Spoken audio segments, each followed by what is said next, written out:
Hello everyone and welcome back to the best investing podcast in the world. Today I bring you my Nike deep dive. And the reason that I've decided to focus on this company for the past week is that I love understanding how great companies come to deteriorate over time. Why do seemingly unstoppable companies suddenly turn south? And the Nike deep dive offers some incredibly interesting insights that I do take away with me for future companies that I may own in order to better understand when to actually sell a company. I'll tell you what, reading through the earnings calls of this company during the last CEO's tenure actually made me feel really uncomfortable because there were a lot of subtle cues that the company was heading south fundamentally. And it's so incredibly hard to spot in real time when you are an investor and are looking forward without the benefit of hindsight. So I hope that, as I have myself, you take away the benefit of studying Nike deeply, understanding what went wrong and how to spot that in companies going forward. So let's get deep into it. Nike's decline stems primarily from management compensation being skewed to the short term from 2020 to 2024. This is an extremely valuable lesson for long-term investors. On a first principles basis, Nike's earning power has withered since 2020 because management incentives were skewed towards short-term financial performance instead of towards long-term value creation. While new and niche competitors like On and Lululemon and others haven't quite aided the cause, Nike's decline primarily stems from relatively lower investments in the core value driver of its business, inspiring folks in order to create additional brand power and consumer demand. In the graph below, you can see how demand creation expenses as a percentage of revenue declined to the approximately 8% level during John Donahoe's tenure as CEO in the box in red. This is considerably lower than pre-pandemic levels and I believe is the primary driver of Nike's decline. While in the respective earnings calls, management mentions all the right buzzwords such as culture and innovation, the graph below evidences that they were actually most focused on cutting costs and increasing profits in the short term. Reading Donahoe's remarks in the Q3 fiscal year 2020 earnings call reveal no particular reason for concern. He makes emphasis on the importance of Nike continuing to bring athlete-driven innovations to the market and continue to inspire people. But his CFO at the time, Andy Campion, quickly summarized the pain that was to come for shareholders in one of his remarks during the same call. He essentially said that by leveraging digital tactics of various forms, Nike could save on demand creation expenses going forward. There's quite a bit of flexibility in demand creation, and actually it ties back to your question about sport. As John mentioned in his remarks, we've done some really creative things from a digital connectivity perspective with huge impact. So quick, low cost, extraordinary impact. And we think within demand creation, we can save quite a bit of our powder for the return to a sport that we see within fiscal year. Nike's push to strengthen its digital footprint wasn't an inherently bad thing on its own, but rather management's capital allocation philosophy was. Once they figured out they could obtain a higher return on marketing dollars via digital, for example, for the time being, they chose to decrease investments instead of increasing them. Per their incentives package structure, which I will review next in this video, it seems that management thus decided to use the digital lever to pursue their own interests instead of those of shareholders. The aforementioned remarks show that management wasn't actually focused on Nike's long-term value, because if they were, they would have decided to continue investing in demand creation, leveraging the high efficiency of their digital channel. Instead, they chose to lower demand creation expenses as a percentage of revenue, thus prioritizing short-term financial profits. As you can see from Campion's remarks, the plan was to use the saved resources when the world reopened in 2021 and onwards. But the graph that I was showing on the screen once again reveals that that wasn't actually a priority. Demand creation expenses as a percentage of revenue remained flat as the world went back to normal, with management stating in the subsequent earnings calls that they had created a quote-unquote new operating model with higher capital efficiency. Part of this behavior is due to overfitting for the quote-unquote new normal narrative. For some time, the world foolishly thought that life was never going back to normal, which led many extraordinary managers to overinvest in that direction. However, I believe that management's behavior during Donahoe's tenure is actually best explained by the structure of his incentives package. It was essentially skewed towards the short term. Nike's fiscal year 2020 annual report reveals that in his first year, Donahoe had short-term incentives worth $9.5 million, while his long-term incentives were worth only $9 million.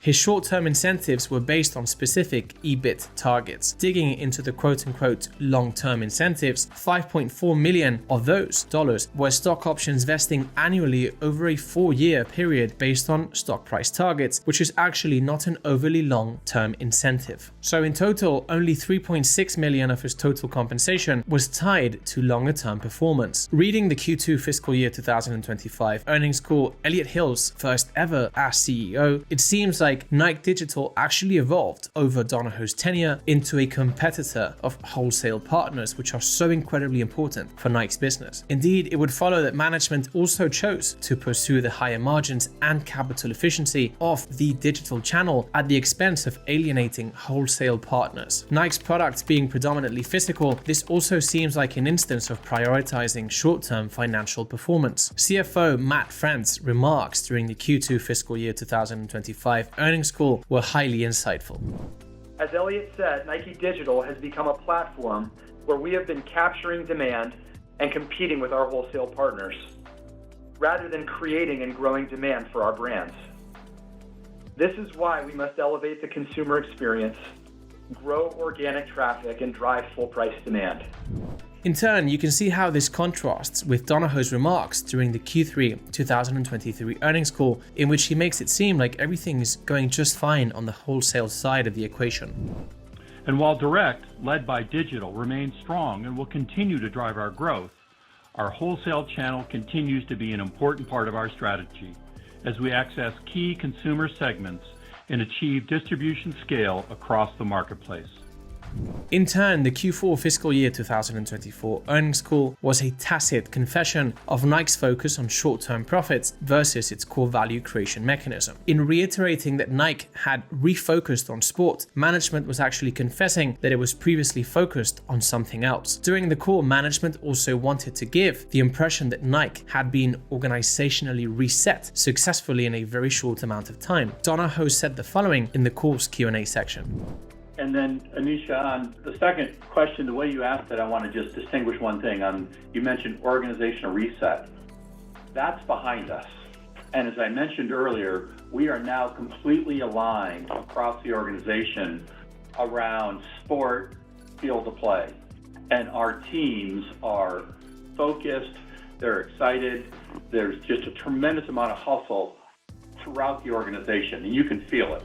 In my deep dive, I have found many instances of Nike management prioritizing short-term profits over long-term value creation. Perhaps the most subtle and disturbing one is when management decided to increase the share of quote-unquote seasonless products in Q3 fiscal year 2020 as a result of the expensive and slow shipping. In that particular instance, they clearly decided to sacrifice newness, the ultimate driver of Nike's value, in order to continue printing profits in the short term. Whichever way you look at it, all of Nike's problems during and immediately after Donahoe's tenure are the result of management incentives being skewed towards the short term. Ultimately, Nike's products have now lost some relevance because of the relatively lower capital assigned to inspiring customers in the pursuit of immediate financial performance. Nike's decline is a perfect example of Warren Buffett's famous quote, "Show me the incentives and I'll show you the outcome." Over the past few years, we have seen instances of the opposite of what Nike has done, in effect sacrificing short-term profits in order to then enhance long-term value creation. Notable examples of this have been Meta, Amazon, and Netflix. At first, the market punished them with 50% plus declines in their stock prices, but now they trade much higher, tracking their respective free cash flow per share levels. In all three cases, management was willing to take short-term pain in order to create long-term value. The incentive package of Nike's new CEO, Elliot Hill, is considerably skewed towards the long term. In the short term, he has a $1.5 million salary with a target annual bonus of 200%. In the long term, he has a $15.5 million annual target incentive award. You can immediately see how this differs to Donahoe's incentive package in that the potential payoff is much bigger over the long term. In the Q2 fiscal year 2025 earnings call, you can already see how this incentive package yields materially different management management priorities. Nike now has to liquidate a lot of the non-cool inventory it has created the past few years while it was focusing on simply selling and making more money in the short term in order to return to a pull marketplace. Before Hill stepped up, the plan was to do it slowly over the coming few years. In the Q2 fiscal year 2025 call, Hill announced that Nike is going to accelerate inventory liquidation, although it is expected to yield short-term pain.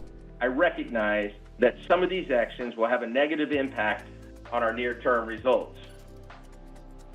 But we're taking the long-term view here.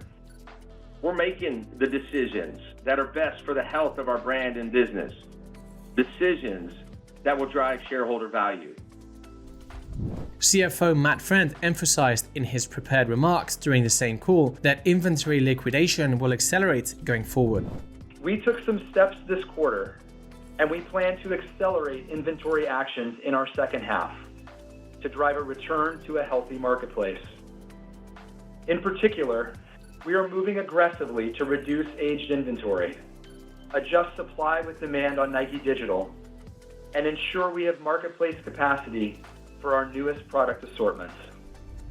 While I need more quarters to assess Hill's leadership and thus the overall odds of Nike getting back on track, you can already see how his philosophy is immediately aligned with shareholder interests and not with making more profits in the very short term. He is taking the short-term pain from day zero in order to create value over the long term. Additionally, although Nike's earning power has declined, the brand still has tremendous power, and with the adequate investments, it can get back to being number one in my view. As you can see in the graph below, revenue in orange and net income in blue are still considerably higher than they were in 2019 before Donahoe stepped up. At a price to earnings ratio of just over 23, Nike stock is starting to look like an asymmetric pick. While I continue to monitor Hill's execution over the coming quarters, I am pleased to take away this tremendously valuable lesson with me. Analyzing incentives is of vital importance when the leader of the company in question is not a founder operator. This kind of problem is less prevalent among the kind of companies that I like to own, since the majority are led by founder operators. But the lesson will be especially valuable as these companies mature and over time come to be led by non-founders. That's it for today. Thank you very much for joining me, and as always, if you got value out of this deep dive, can you please share this with one friend? These deep dives are for free, and so the only way this grows is with your help. Thank you very much, take care, and stay tuned for my Nike update next quarter.